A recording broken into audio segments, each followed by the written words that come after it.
Hello दोस्तों, मैं SB Yadav आप सभी का आपके अपने YouTube channel education with maths में स्वागत करता हूं। दोस्तों, हम सब प्रॉफिट एंड लॉस पर बात कर रहे थे। दोस्तों, हमारा दो टाइप हो गया था। आज हम अपने नेक्स्ट टाइप पर बात कर रहे हैं। दोस्तों, इसके एक क्वेश्चन मैं कल एक या दो क्वेश्चन कल करवाया था। आज मैं उसी पर कंटिन्यू कर रहा हूँ। तो दोस्तों, आइए देखते हैं। दोस्तों, हमारा ये जो आज का पहला क्वेश्चन है वो ये कह रहा है कि एक ड्रम को 20% लाभ पर बेचा जाता है। यदि उसे 25% लाभ पर बेचा जाता तो 35 रुपए अधिक मिलते। ड्रम का क्रय मूल्य बताओ। दोस्तों, ऐसे क्वेश्चंस में आपको एक बात ध्यान रखना है कि जब दोस्तों प्लस मतलब लाभ और लाभ होगा तो दोस्तों माइनस करते हैं, और जब दोस्तों एक बार लाभ होगा और एक बार हानि होगी तो दोस्तों प्लस करेंगे। इस परिस्थिति में माइनस करेंगे दोस्तों, इस परिस्थिति में प्लस।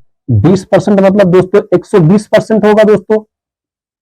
फिर कह रहा है कि बेचा जाता है, यदि उसे 25% लाभ पर बेचा जाता तो उसे 35 रुपए अधिक मिलते। तो दोस्तों हम यहां आगे से स्टार्ट करते हैं। बड़ी संख्या 25 है तो 125% दोस्तों यहां माइनस होगा 120% बराबर 35 के होगा दोस्तों। अब दोनों को माइनस जब करेंगे तो यहां आएगा दोस्तों 5% बराबर 35 के। दोस्तों कह रहा है कि ड्रम का क्रय मूल्य बताओ। आप ये जानते हैं कि दुनिया की प्रत्येक वस्तु 100% होती है, तो 100% का मान दोस्तों बता देंगे।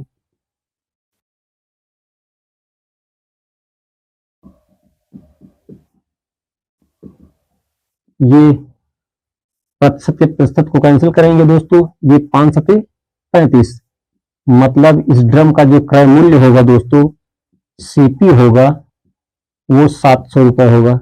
दोस्तों इसको ऐसे ही सेकेंड टाइप नहीं कहेंगे, लेकिन इसको ऐसे भी सॉल्व कर सकते हो कि ये भी यहाँ 25% लाभ दिया है और 20% लाभ दिया है। 125 120 ना करके डायरेक्ट अगर दोस्तों हम 25% और 20% के बीच अंतर निकालते हैं दोस्तों तो भी ये क्वेश्चन सॉल्व किया जा सकता था।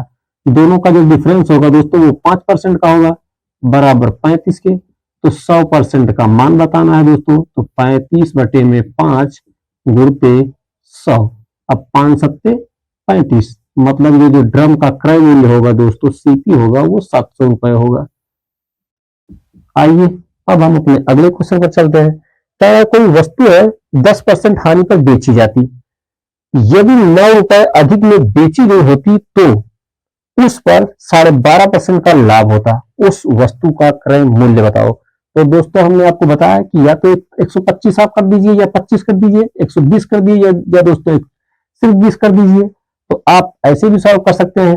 कह रहा है दोस्तों कि 12.5% का लाभ होता, तो यहां हम लिखते हैं दोस्तों पहले 12.5%। फिर दोस्तों एक बार लाभ हुआ है, एक बार हानि हुई है। जब दोस्तों लाभ और लाभ दो बार होगा तो माइनस करेंगे, और जब एक बार लाभ होगा एक बार हानि होगी तो प्लस करेंगे। प्लस का 10% बराबर 9 रुपए।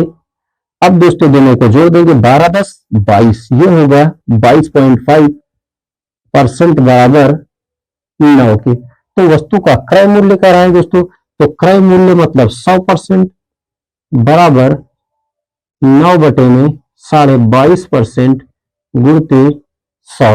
दोस्तों आप ये जानते हैं कि एक अंक बाद यहाँ दशमलव है, तो अगर एक जीरो यहाँ बढ़ा देंगे तो ये दशमलव खत्म हो जाएगा दोस्तों। तो ये दोस्तों 25 अट्ठे 225 9 225, ये 25 चौको 100 होगा दोस्तों। 9×9 = 90 मतलब इसका जो रेट आएगा दोस्तों वो 40 रुपए आएगा। दोस्तों आप इस क्वेश्चन को लिख लीजिए, उसके बाद हम आगे चलते हैं।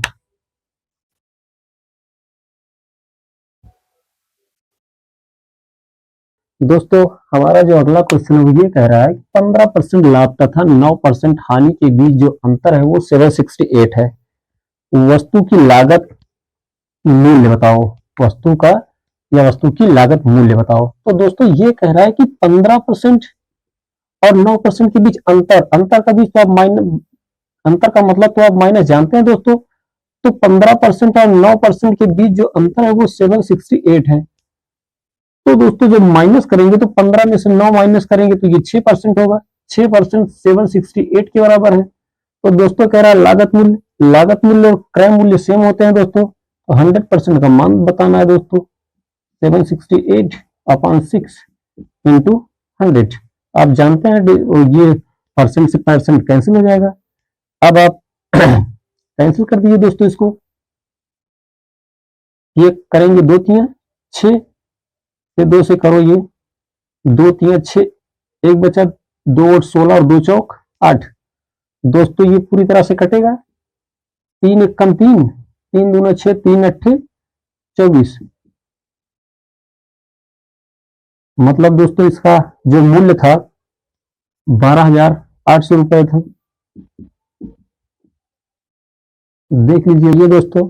अब हम अपने अगले क्वेश्चन पर बात करते हैं। हमारा जो अगला क्वेश्चन है दोस्तों ये कह रहा है सुरेश ने एक घड़ी 10% हानि पर बेचा। यदि वह 5% हानि पर बेचता तो उसे 60 रुपए अधिक मिलते। सुरेश ने घड़ी कितने रुपए में खरीदा था? दोस्तों कह रहा है सुरेश ने घड़ी 10% हानि पर बेचा है दोस्तों, और यदि वह 5% हानि पर बेचता तो 60 रुपए अधिक मिलते। दोस्तों हमने कुछ देर पहले आपको बताया था कि जब समान हानि होगी दोस्तों, जब हानि और हानि होगी तो दोस्तों माइनस करेंगे। एक बार दोस्तों हानि होगी और एक बार दोस्तों लाभ होगा तो प्लस करेंगे। तो यहां भी हानि हो रही है दोस्तों, यहां भी हानि हो रही है तो माइनस करेंगे दोस्तों। ये 10% माइनस 5% इक्वल टू होगा दोस्तों 60 रुपीज के। तो दोस्तों इन दोनों का जब डिफरेंस निकालेंगे तो ये होगा 5% इक्वल टू 60 होगा दोस्तों। अब कह रहा है कि कितने रुपए में खरीदा था, तो दोस्तों उसकी लागत कीमत या क्रय मूल्य पूछ रहा है। तो 100% निकालोगे दोस्तों। 100% इक्वल टू 60/5 इंटू 100। अब आप जब इसको कैंसिल करोगे तो 5 एक कम 5, 12 पंजे 60। तो दोस्तों इसका जो मूल्य होगा वो होगा 1200 रुपए। कितना होगा दोस्तों? 1200 रुपए। दोस्तों आप ये क्वेश्चन लिख लीजिए, उसके बाद हम आगे चलते हैं।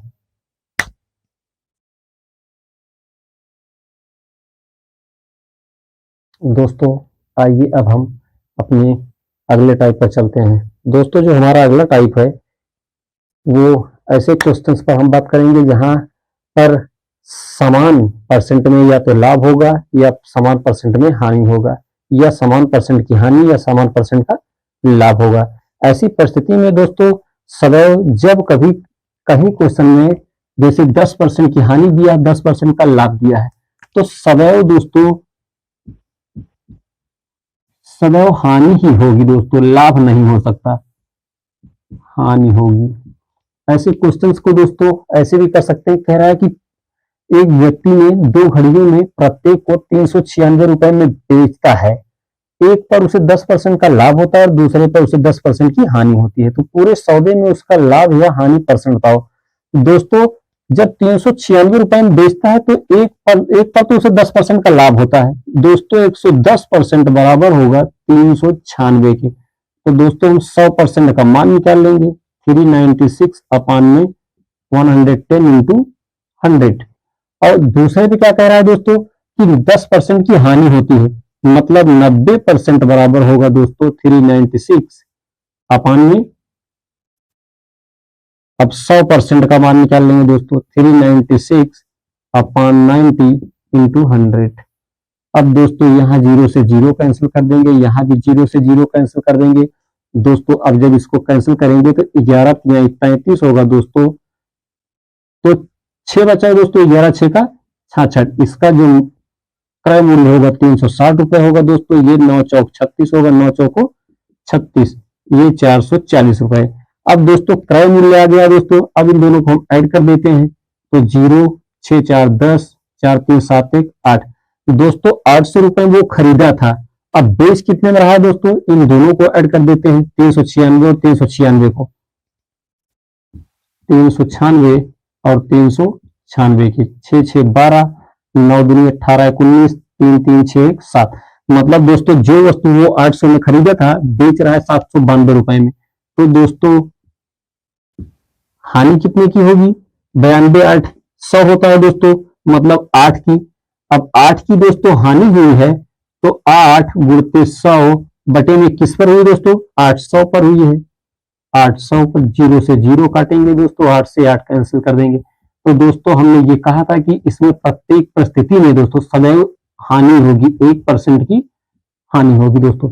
ये तो हमारा बेसिक है, ऐसे भी आप कर सकते हैं। और इसका एक फॉर्मूला होता है दोस्तों, x square upon 100, x square upon 100। इस फार्मूला पर रखकर आप इस क्वेश्चन को आराम से सॉल्व कर सकते हैं, यदि आपके ये माइंड में चलता रहेगा तो दोस्तों। यक्स आप इसको मानोगे दोस्तों, क्योंकि 10% 10% समान है दोस्तों, तो यक्स स्क्वायर कर देंगे, 10 का होल स्क्वायर बटे में 100, तो दोस्तों 100 बटे में 100, 100 से 100 कैंसिल होगा तो 1% की हानि होगी दोस्तों।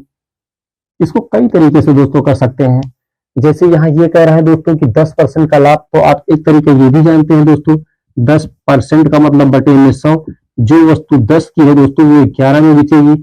यहाँ 10% की हानि कह रहा है दोस्तों, जो वस्तु 10 की है अब 9 की बिकेगी। इन दोनों का मल्टीप्लाई कर लेना, 100 11 9 99।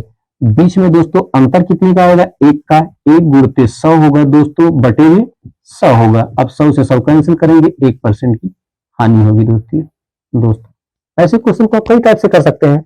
ये वाला क्वेश्चन दोस्तों आप ये वाला देख लीजिए, एक व्यक्ति ने दो साइकिलों को एक ही मूल्य पर बेचता है, एक पर उसे 20% का लाभ तथा दूसरे पर 20% की हानि होती है। पूरे सौदे में उसका हानि परसेंट बताओ। दोस्तों ये वाला टाइप तो आप कर सकते हो, मैं ये वाला टाइप बता देता हूं। कह रहा है दोस्तों कि पहले उसको 20% का लाभ होता है, तो दोस्तों परसेंट का मतलब आप जानते हैं बटे में 100, 20 एकम 20, 20 पंजे 100। दोस्तों जो वस्तु 5 की थी अभी वो 6 की हो गई है जब लाभ हुआ दोस्तों 1 का। जब दोस्तों पॉजिटिव बात करेगा लाभ का तब जोड़ेंगे दोस्तों, और जब निगेटिव मतलब नकारात्मक हानि की बात करेगा दोस्तों तो घटाते हैं नीचे वाला। ये हमारा वास्तविक मान होता है, आप ये जानते हैं, ये हमारा इंटीजर्स मतलब वास्तविक मान होता है, और ये लास्ट मान होता है। अब कह रहा है दोस्तों 20% की हानि होती है, तो 20% की हानि मतलब दोस्तों 20% यहाँ ये देख लीजिए 1/5 है, तो जो वस्तु 5 की थी दोस्तों अब वो 4 की हो रही है। अब इनका मल्टीप्लाई कर दिए, 5 में ये 25 होगा दोस्तों, ये 6 चौको 24 होगा। अब इन दोनों के बीच अंतर जो है दोस्तों वो 1 का है, कितने का है, 1 का है, तो 1 गुणित 100 बटे में ये 25 कर देंगे दोस्तों, 25 पर ही हुई है।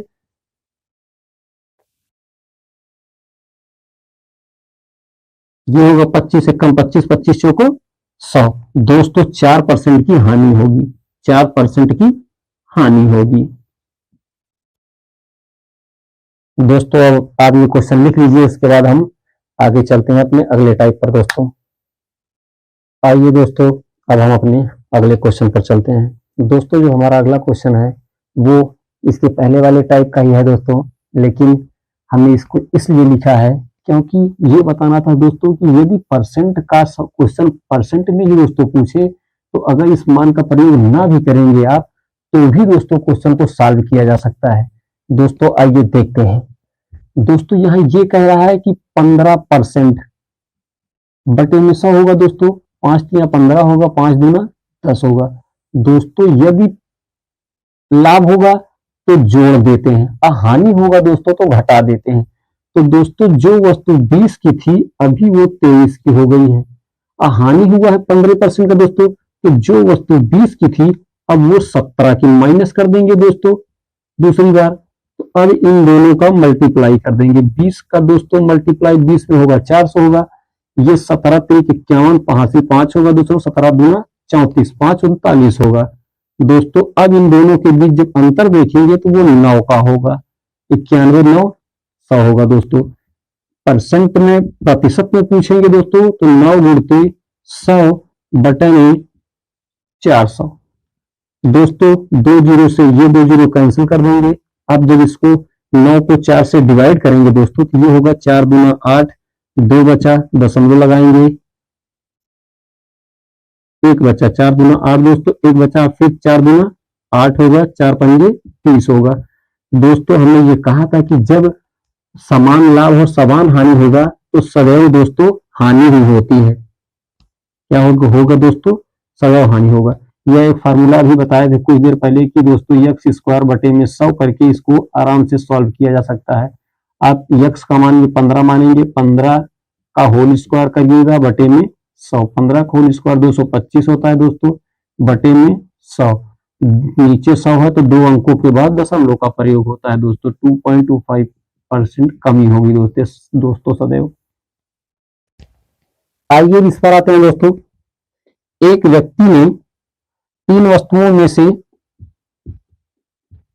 प्रत्येक को 3000 रुपए में खरीदता है, उन्हें क्रम से 15%, 20% पर तथा 10% हानि पर बेचता है। कुल अर्जित लाभ या हानि बताओ। दोस्तों एक तो आप ये जानते हैं कि 3000 रुपए में खरीदता है दोस्तों, तो 3000 गुणते 15% लाभ मतलब 115% दोस्तों। फिर दोस्तों इसका मान निकालेंगे, फिर 3000 गुणते 20% मतलब दोस्तों 120%। फिर कह रहा है दोस्तों 3000 गुणते यहाँ 10% हानि मतलब दोस्तों 10%, 90। अब इन सबको दोस्तों काट दीजिए, 2 जीरो से 2 जीरो कैंसिल, ये वाला 1 जीरो है यहाँ जीरो लिखेंगे, 3 पचे 15 होगा दोस्तों, हासिल 11 में 33 से 34 होगा दोस्तों। यहाँ जीरो से जीरो, ये वाला जीरो से जीरो, 12 में 36 होगा, 2 जीरो उतारेंगे दोस्तों। अब दोस्तों इसको कीजिए, जीरो से जीरो, ये वाला जीरो से जीरो, 9 3 27, 2 जीरो। दोस्तों ये कह रहा है 2 को तो वो लाभ पर बेच रहा है दोस्तों, 1 को हानि पर बेच रहा है। इन दोनों को प्लस कर देंगे दोस्तों, 0 5 6 4 10 होगा दोस्तों, 3 3 6 7 होगा। ये कमाया तो दोस्तों, फायदा तो लिया है 7050 का, और 1 पे 2700 रुपए का घाटा लिया हुआ है इसको दोस्तों। ये होगा 2700, 0 5 10 में से 7 घटेगा 3 दोस्तों, ये 6 में से 2 घटेगा 4। अब भी दोस्तों इसको 4350 का लाभ हुआ है दोस्तों, बटे में 100। खरीदा कितने में था दोस्तों? कह रहा है प्रत्येक को 3000 रुपए में, मतलब 3 3 6 3 9000 रुपए में दोस्तों खरीदा था। तो यहाँ 9000 लिखेंगे, 2 3 जीरो से 2 3 जीरो कैंसिल करेंगे दोस्तों। अब आप इसको डिवाइड कर लीजिएगा, ये होगा 9 चौक 36 दोस्तों, 9 चौक 36, 4 3 7 बचा दोस्तों, 9 8 72, 3 बचा बटे में 9, 3 1 3 3 3 9, 48 राइट 1/3% का दोस्तों उसको लाभ होगा।